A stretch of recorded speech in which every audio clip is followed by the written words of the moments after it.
알아차림만으로는 충분하지 않습니다. 오늘은 이 말의 의미에 대해서 한번 살펴보도록 하겠습니다.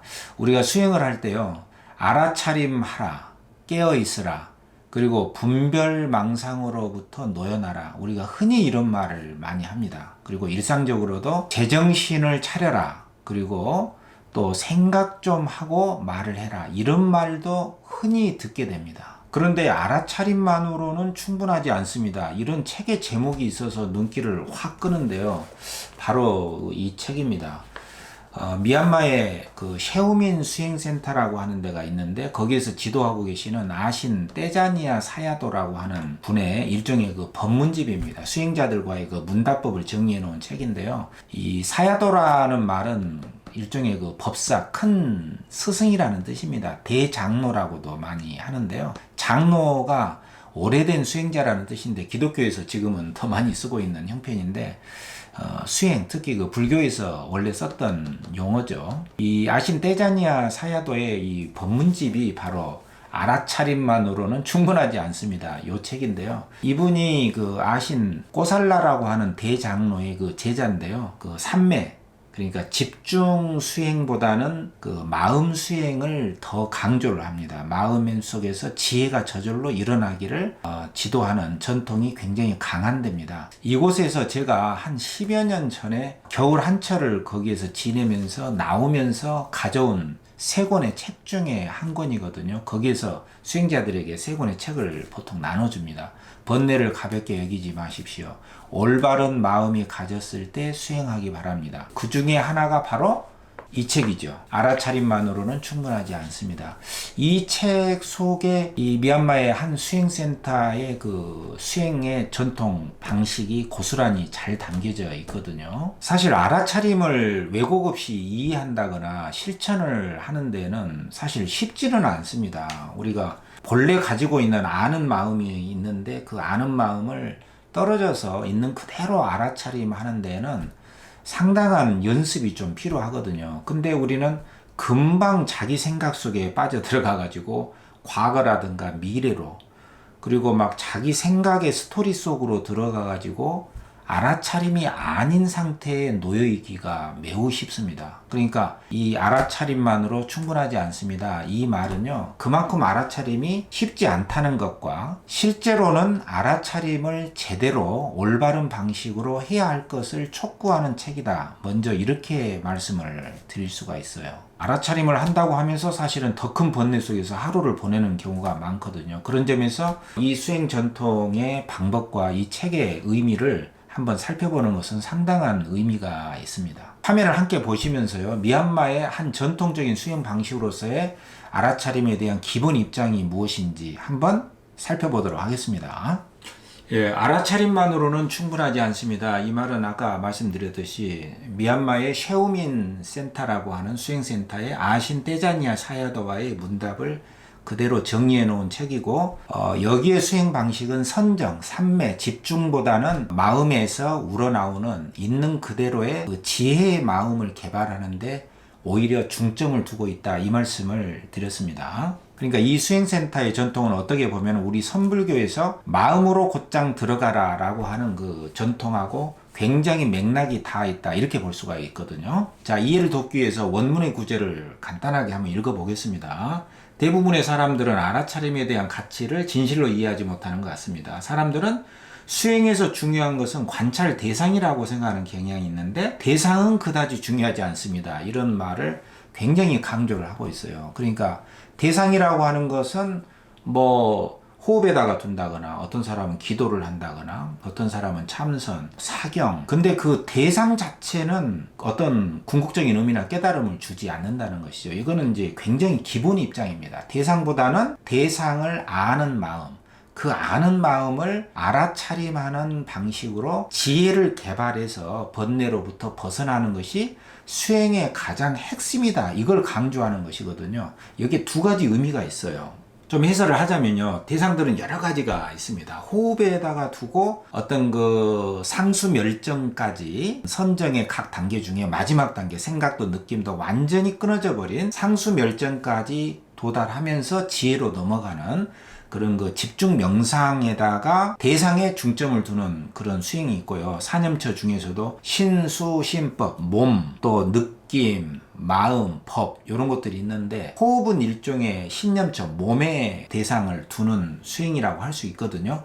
어쨌든 이런 대상들입니다. 또 뭐 부정관 같은 것도 이제 시체를 보면서 죽음에 대한 어떤 명상, 무상과 무아의 관점을 일으키는 수행 방식인데 이런 것도 궁극적인 그 깨달음 자체는 아니다는 거예요. 물을 보고 불을 보고 연불, 관상, 사경, 뭐 십자가 이런 것들은 전부 다 명상의 주제나 더 대상이라고 할 수가 있는데요. 이게 궁극적인 의미나 성취를 가져다 주지는 않는다. 요 점을 강조를 하는 것이라고 볼 수가 있어요.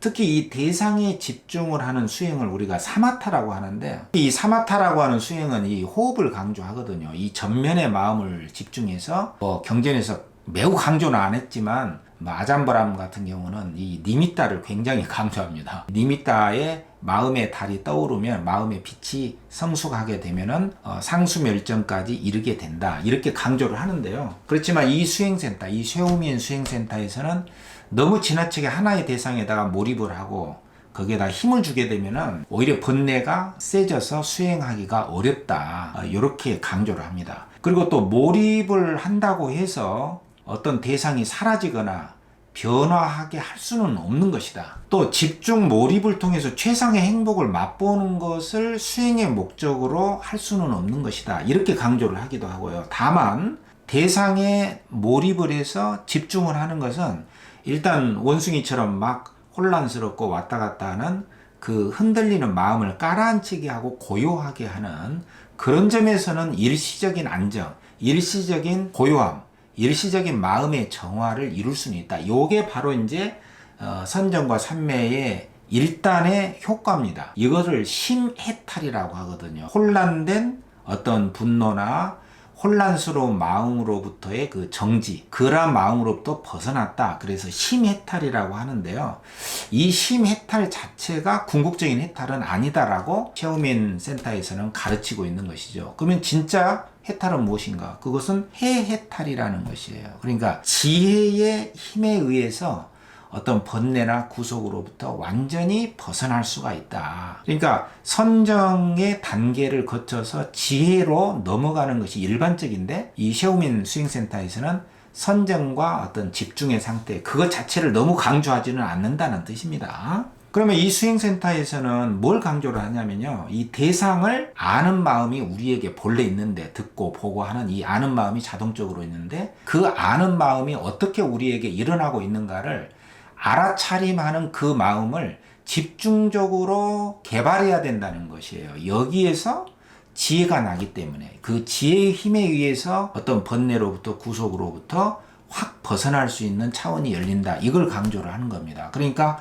우리가 본래 아는 마음이 있는데 그 아는 마음을 알아차릴 수 있는 힘을 개발하는 것, 마음을 일하게 해야 된다는 거예요. 마음을 방치하지 말고, 요게 일하는 마음인데 일하는 마음을 개발할 것을 강조하고 있는 겁니다.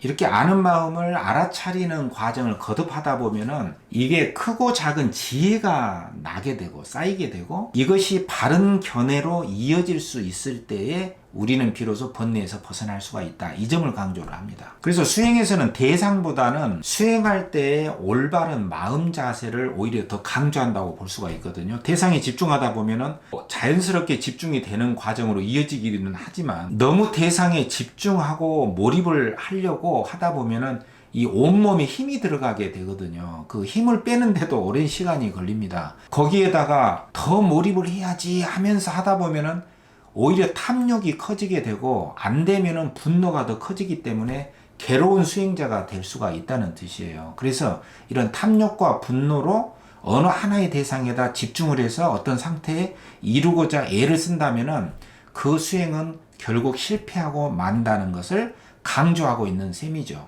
또 이 책의 원문의 다른 짤막한 대목을 한번 더 살펴보겠습니다. 알아차림만으로는 충분하지 않습니다. 단지 알아차리려고 하는 것보다 무슨 일이 진행되고 있는지 진정으로 이해하겠다는 의지를 갖는 것이 더 중요합니다. 우리는 이해하고 싶어서 알아차림 수행을 합니다. 모든 존재는 두카를 체험하지만 이 두카라는 것은 빨리어로 괴로움이라는 뜻입니다. 이 두칼을 인지하고 이해하고 통찰하는 사람만이 자신을 두칼로부터 자유로워질 수 있도록 할 것입니다. 이런 굉장히 중요한 말이 있습니다. 우리가 알아차림을 한다고 했을 때는 대상을 몸에다가 두고 있을 때는 몸의 큰 부분을 알아차리거든요. 특히 마시 같은 데서는 배에 오르고 내리는 이 배에다가 관심을 두고 주시하라 이렇게 가르칩니다. 근데 배 오름, 내림 또는 가슴의 느낌 또 고행과 같은 수행에서는 몸의 전체적인 느낌, 이 바디 스캔은 굉장히 중요합니다. 근데 이 머리의 느낌, 목의 느낌, 어깨의 느낌, 또 뭐 가슴, 배, 허벅지 등 이런 그 느낌들에 주목을 하면은 그 순간 거기에 마음이 가기 때문에 어떤 생각으로부터 벗어나는 것은 맞습니다. 근데 이 책에서 강조하는 것은 거친 느낌으로서 배 오르내림, 호흡의 들어감 나감 이것을 알아차리는 것은 좋지만 그것 자체가 깨달음으로 반드시 안내해 주는 것은 아니다. 이런 중요한 말을 하고 있거든요. 우리가 알아차림한다고 해서 다 어떤 바른 이치를 이해하고 훤히 통찰이 되면서 완벽하게 이해가 된 상태에서 번뇌로부터 확 벗어나게 되지는 않거든요. 여기 나와 있듯이요. 우리는 이해하고 싶어서 알아차림 수행을 합니다. 이 말을 했는데 여기서 말하는 이해라는 것은요. 단순한 이해가 아니라 그러한 현상에 대한 완벽한 이해와 통찰과 깨달음을 의미합니다. 근데 우리가 인생은 괴롭다. 우리가 하루에도 어떤 슬픔이나 무기력이나 화가 난 상태에 많이 빠지지 않습니까? 근데 괴롭구나. 삶이 괴롭구나. 이 괴로움을 체험을 했다고 해서 바로 어떤 깨달음 상태에 도달하지 않습니다. 그냥 괴로울 뿐이죠. 그래서 이 괴로움, 이 두카라고 하는 것을 온전히 이해한다는 것 자체가 알아차림의 목적이거든요. 괴로움을 경험했다고 깨달아지는 것은 아니고요. 그래서 이 수행센터하고 이 책에서는 이 몸의 큰 느낌이라든가 마음의 고통을 느끼고 체험한다는 것, 그것 자체가 완벽하게 이해를 하고 깨달아서 고통에서 벗어나는 것은 아니다. 이렇게 강조를 하고 있고요. 이런 괴로움이 있다면 그것을 자연의 성품, 어떤 자연의 이치로서 잘 이해하고 온전히 자연스럽게 받아들이고 완전히 놓아버릴 수 있을 때, 그러한 지혜가 날 때에서야 이 두카라는 게 비로소 진리가 되고 번뇌로부터 자유로워질 수 있다라고 말을 하는 것이죠. 그러니까 내 자신이 괴로움을 느끼고, 그러니까 내 자신이 괴로움을 체험을 했다면 이 괴로움이라는 게 어떤 것인지를 잘 이해를 하고 내가 거기에서 벗어났다면 시원한 느낌이 날 수가 있어요. 그 시원한 느낌을 났을 때 내가 놓여놨다, 벗어났다라고 자각을 할 수가 있는 것이죠. 이게 명료한 알미고요. 이 알아차림, 이 사티라고 하는 알아차림으로부터 삼빠자나라고 하는 명료한 알아차림으로 이어질 수가 있는 것이죠. 예를 들어서 우리가 일상생활에서 얻고자 하지만 다 얻어지는 것은 결코 아니잖아요. 그때마다 괴로움에 직면하게 됩니다. 그러나 이때에 이렇게 얻지 못해 괴롭다면 얻을 조건이 되었을 때야 비로소 얻을 수가 있다라고 하는 어떤 시절 인연이라든가 이런 인과적인 조건에 대한 지혜가 확 나가지고 내가 거기에서 확 벗어났다면은 그때는 알아차림의 상태에 이르렀다, 이렇게 볼 수가 있는 거예요. 작지만. 그리고 여기 이 행복도 감각적인 행복일 수가 있는데 이 감각적인 행복도 찰나적으로 일어났다가 사라지는 것이 자연의 이치다라고 알고서 온전히 이해하고서 그 감각적인 행복도 맛본다면 훨씬 더 행복이 더 커질 수가 있다, 이런 이야기입니다. 그런 점에서 이 바른 견해, 정견, 바른 생각, 정사유, 그리고 이러한 앞서간 깨달은 자들의 어떠한 경전 속의 말씀이라든가 이런 지혜에 대한 정보가 알아차림보다도 훨씬 중요할 수가 있다를 강조하고 있는 겁니다. 그 위에 이런 정견에 의한 지혜의 바탕 위에 바로 내가 경험한 순간순간의 어떤 느낌, 어떤 번뇌, 어떤 생각들에 대한 것들이 이런 올바른 정견, 이 지혜의 바탕 위에 비로소 내가 경험한 어떤 느낌이라든가 어떤 몸의 감각이라든가 어떤 생각들도 훨씬 잘 이해가 될 수가 있다는 것이에요. 그래서 내가 구체적으로 현상에서 직면한 그 경험들을 경전 속에 어떤 가르침 속에 어떤 정견의 입장에서 잘 기억을 하고 갈무리해서 저장해 놓는 거, 요런 것도 상당히 중요한 수행이라고 가르치고 있습니다. 우리가 일반적으로 말하는 알아차림이라고 할 때 사티라고 하거든요. SATI. 이 사티라는 말의 기본적인 뜻 중에 하나가요. 잘 기억하여 저장하다라는 뜻이 있어요. 이게 굉장히 중요한 뜻으로 볼 수가 있는 것이죠. 이런 바탕 위에 개별적인 증득의 체험에서 얻어가는 과정이 필요하다. 이렇게 볼 수가 있습니다. 자, 짧게 정리하자면요. 알아차림만으로는 충분하지 않습니다. 이 말은 대상보다는 우리가 본래 아는 마음을 알아차림하는, 거기에서 나오는 지혜를 개발하는 게 훨씬 중요하다. 이런 뜻으로 볼 수가 있고요.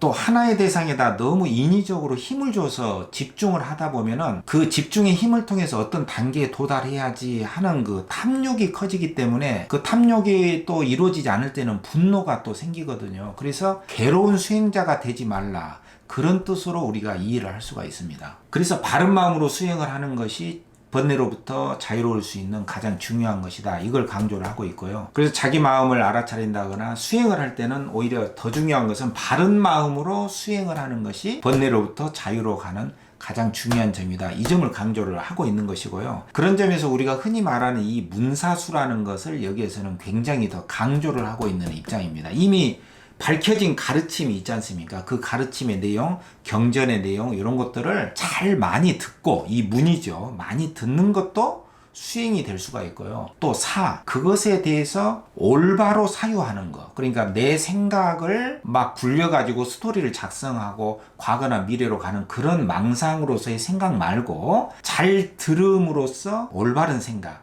그리고 구체적인 자기 수행을 통해서 알아차림해 나가는 그 과정이 끊임없이 이어지는 것. 이 문사수에 대한 것도 올바른 수행일 수가 있다. 그러니까 알아차림 하나만으로는 충분하지 않다는 뜻입니다.